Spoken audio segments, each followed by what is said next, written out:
Hello, hello. Sorry for the little bit of a delay there. My signal didn't do that well tonight out in the garage, I think because it started raining. So whatever, we still need to get that signal fixed. I'm going to just invite a few friends here while we're waiting for everything to gear up. And hope you all are having a good night. Made it through another Monday, right? Made it through another Monday. Who would have imagined? All right, well, I've got a few people. And I'll tell you what would be really great is if you would go ahead and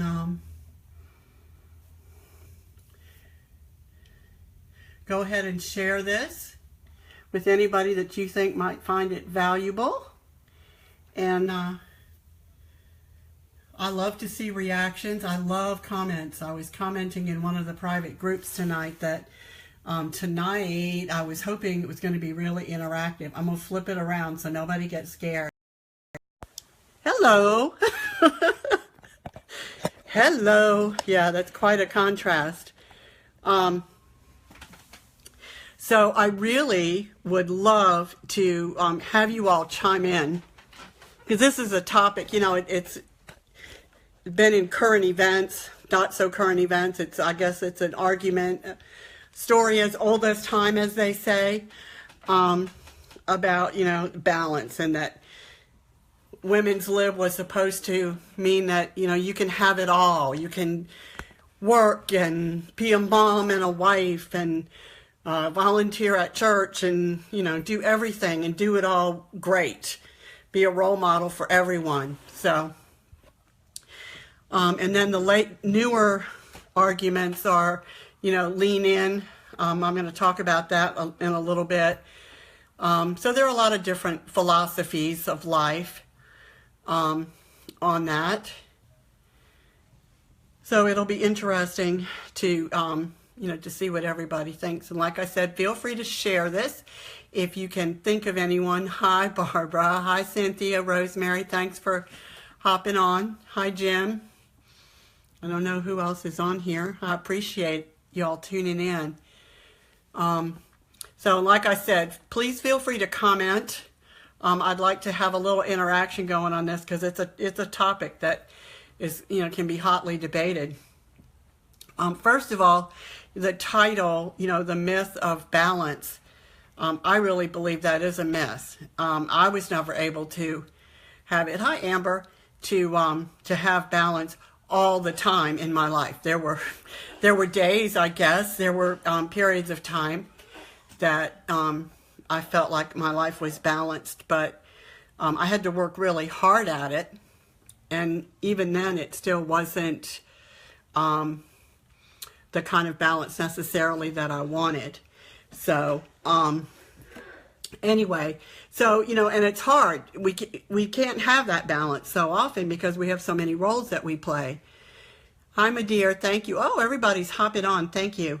You know, we've got jobs, we've got families, we've got second jobs, we've got groceries to buy, we've got back to school nights and graduation and weddings and funerals and, you know, just life. Life gets in the way. And so we can have the most organized plan that we want to have, but we can have our days scheduled out, you know, 15-minute increments, color-coded, to-do lists. You know, we can be really organized as we want. But the truth is that there's no such thing as a work-life balance or as a life balance. You know, somebody forgets their homework and at 9 p.m. announces that they need poster board for their school project that's half their grade tomorrow. I don't remember if we had a specific incident like that, but I know it happens. Similar types of things happen.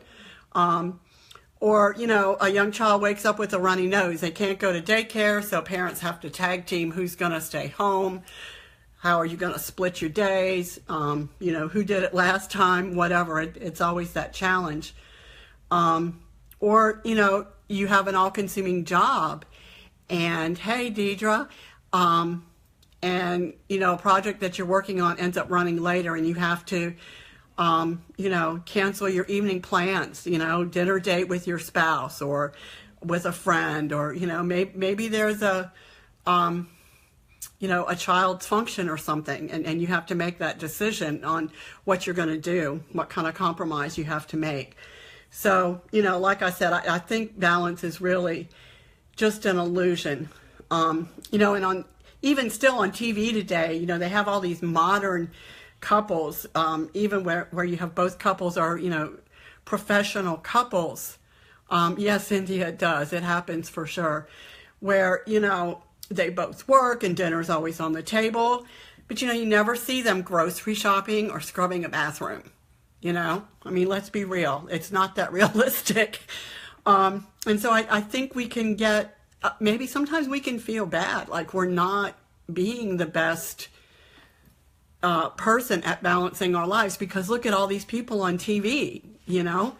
They're able to do it. They pull things off beautifully in 30 minutes. They, you know, can have a whole day and it all runs smoothly, or there's a little blip, but it's still all, you know, gets resolved and everybody's happy at the end of the day. So, I mean, what do you all think about that? Do you think that that TV and movies continue, especially TV, I think primetime TV continues to influence us, to maybe make us feel bad? Yeah, you don't see their support staff. That's right, Christy. That's exactly right. You don't. You know, and then we have Sheryl Sandberg, the chief financial officer of Facebook, and she's the author of that book Lean In, and I think she did a TED Talk on the subject of Lean In. She advocates for women to do whatever they have to do to be both moms and, you know, rise on the company ladder, including hiring nannies, tutors, and coaches for their children so they can be freed up to work. And, you know, I'm not going to judge. I never tried to give parenting advice to anyone, and I still don't. And, you know, if that works for some people, I think that's great. Yeah, celebrities have nannies and personal assistants. Yeah, you have to be at that level before you can afford to be at that level, I think. I don't know how you do it in the meantime. And some of us make the choice that we don't want that. You know, some of us don't want careers. And I think that there's still a stigmatism about that. You know, that there really must be something wrong with us that that we want to be stay-at-home parents. And that's not really, I mean, it's more and more accepted in society, I think, but you don't see that much of it that's really applauded.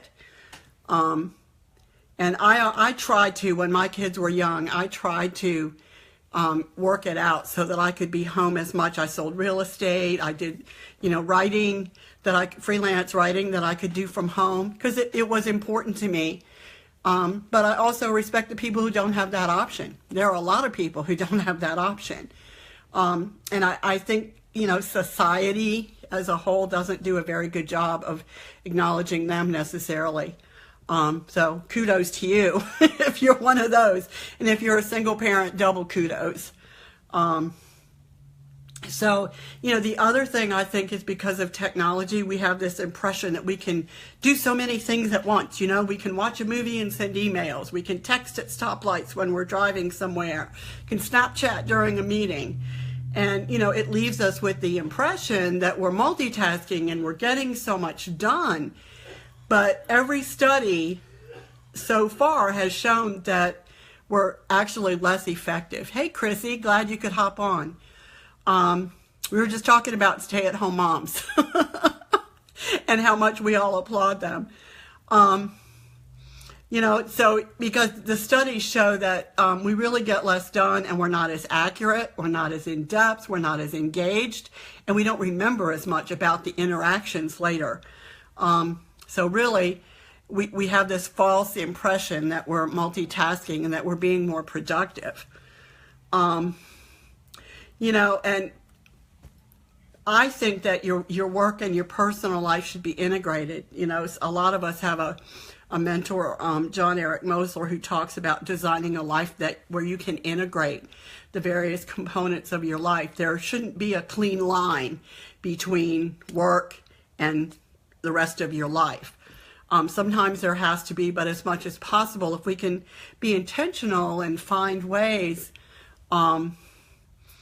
to integrate that it's really best for everybody. Hey, Heidi.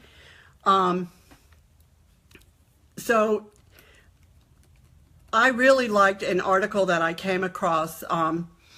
It's a piece called The Myth of Balance by Kate Harris, and I'm going to just read 2 short paragraphs. She uses Christ as her role model, which I really like. I don't think there are too many better ones. Yes, blended with love and thoughtfulness. That's right, Barb. So what she says is that on not 1 but 2 documented occasions when Jesus is seeking to get out of town, he ends up stopping to teach or perform a miracle. And the list could go on. And in every instance, Christ chose relationships over plans. And most of the time, that made his plan, his timing, out of balance, just as it does for any of us who seek to tend to people whose needs are unpredictable and unmeasured. Our calling to model Christ in caring for others tends to find itself at odds with an abstracted idea of balance.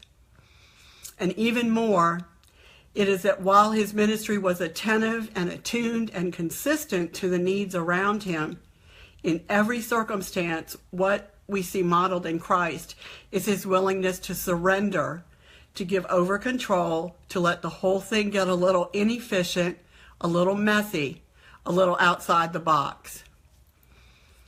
I just love that. And, not that he didn't take time to get away, but he allowed that to be delayed to tend to an immediate need, because he knew what his priorities were. And I think that's part of our trick, is to know in our life, how our life is ordered and what our priorities are. Yeah, I agree, Barb. I had to read that several times, and if I think of it, I'll send you the link to the whole article, because it was just incredible. I'd never thought about that before, about him being a role model for balancing your life or not balancing it. And, if he couldn't do it, how can we expect ourselves or anyone else to do it? He was the most perfect person of all. So yeah, and anyway, I don't know the answer, but I do believe that balance is not really possible all the time. I like the idea of integrating. And earlier in a little chat we were having in a private group page, Christy mentioned flexibility, which I think is more achievable and probably more workable. We have to be flexible. So like I said, John Eric Mosler talks about integrating the different components of our life so that it fits together, so that we don't have roles that are exclusive of each other. I've seen entire families, parents and kids in the grocery store. And while I think they're insane, and I would never choose to do that, I tried not to ever do it with just my 2. But I admire them, because that's a creative way that they've chosen to have family time. They're all together. The kids are learning how to shop. They're matching up coupons. And they're spending, some quality time together. So that's one really creative way that you can, be task oriented, but also, integrate the different components of your life. Your to-do list can mesh with, with relationships, which I think is really cool. And even, like with our hobbies. That's right, Barbara, get it when you can. If we like to read, or, if we like the outdoors. Hey, Vicki, Harry. Exercising or knitting, or, whatever we enjoy doing, if we can bring our children along, or our spouse or our significant other along in enjoying that hobby with us, then it combines and intermingles various aspects of our lives. Both of my kids are great readers, and I think it's because part of it's genetic, but I think it's because they watched us reading a lot. So they wanted to grab a book and sit down, and so we learned how to have quiet time, but still together time as a family. And one of the things I talked about, grocery shopping nowadays, if I had kids especially, a lot of the chains have, you can order ahead online and drive through and pick up. My daughter and son-in-law do that a lot. So you don't even have to take the baby out of the car seat, you just pull up and get your groceries. Even if you just did that once or twice a month, that would save you a lot of time. So I think that's a great idea. Swing by on your way home from work or whatever. As far as vacation time, there are some of the guys that I work with in particular, some of the women maybe, but I think the men more so. They carry over vacation every year. And some of them, have 5 or 6 weeks of vacation, but they travel all the time. They're away from their families all the time. And every year at the end of the year, it's like, oh, I've got all this vacation I'm going to lose because I can only carry over 40 hours. And I'm like, why?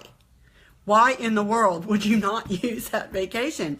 It's so important for you as an individual to use it, but it's important for your family. And I know I'm not being critical. I'm not blaming anybody. I'm saying part of that is I don't know if it's a peer pressure or even a corporate pressure, but it's something about this work ethic, I think, that so many people have, especially, nowadays. I think it's worse than before.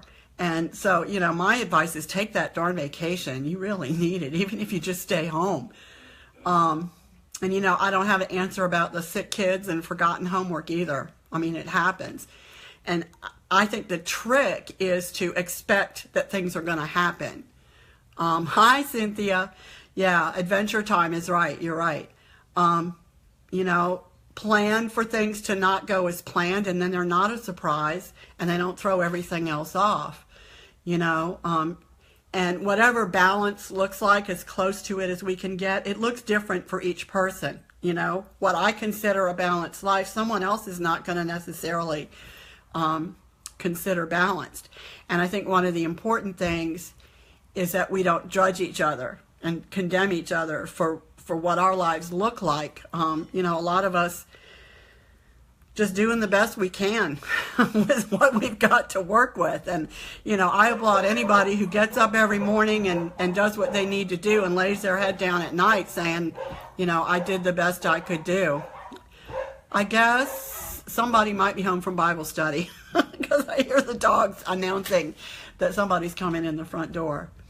But, to go back, like Christ, whenever possible, I think our decisions need to be based on relationships. Our relationships have to have the most priority. And I think we can't go wrong if we do that. And, I don't know if there's a sacrifice of some kind with that, but I think in the long run, a life well lived, we're going to look back at the relationships and we'll regret what we don't invest in those a lot more than we'll regret, some of the community service and extra overtime hours and all of that we did. I think the relationships are what are going to end up at the end of our lives in particular being the most meaningful and memorable to us. But I don't mean to take on like a martyr mentality. Everybody, you have the right to take care of yourself. You have the right to go to the gym alone. Some people go to the grocery store alone without the kids because that's the only time they can be alone. And that's fine. You have to do whatever you have to do what you need to do. That's my opinion anyway. I mean, what do you all think? Yeah, you're right, Rosemary, because you never know when it's going to be your, the last chance you have for those relationships. And I think if we lived like that, we'd probably, it would be easier to make those decisions if we just kept that in mind all the time. I'm thinking let's toss the myth about balance. And like everything in life, we need to find a rhythm and an equilibrium that works for us and the people in our lives. And we need to kind of try to go with that and accept the fact that there are going to be people who don't agree with us, who don't think that we're making the right choices, and that's fine. You know, I always said the people who pay my bills have a right to tell me, you know, have a right to give me their opinion. And the older I get, the more strongly I feel about that. So, you know, it's hard to hear sometimes if people don't agree with us, but they'll get over it. They really will. They'll get over it sooner or later. Unless they want to start supporting you in this lifestyle where you can afford a nanny and a tutor and a coach, and so you can go do whatever you want to do. When that happens, it might be a little bit different story. So I found 5 tips. They're nothing earth-shattering, but I think they're just some little tidbits, easy things for us to remember. And not surprising, the first one in every list I found was to take care of yourself and nurture yourself. You know, you have to be healthy, and you have to, you know, have your wits about you, or nothing else works. You know, the old, if mama ain't happy, nobody's happy. There's a lot of truth to that. I think a lot of times it's the women in the relationship and in the family who hold everything together. Not to be sexist, but I think a majority of the time that's true. And we're the first ones to not take care of ourselves because we do sacrifice, but we need to remember the way Christ sacrificed. Eventually he did go away and be by himself for time alone to refuel and you know, revive himself. So if we use that model, I think maybe it makes it a little bit easier for us to be a little bit selfish when we know we need to be. You know, what our priorities are, you know, we talked about that balance doesn't mean cramming every activity possible into the shortest amount of time possible. We need to have our priorities in order so that when we do have to make a choice, the choice is easier to make, and we don't have to deliberate about it because we've already, you know, had that discussion with ourselves and with the people in our lives what our priorities are. Create an efficient mindset. Be organized and plan ahead for the week. One thing I think I did do well, especially when I had the kids, and I try to do it somewhat now, but not as much.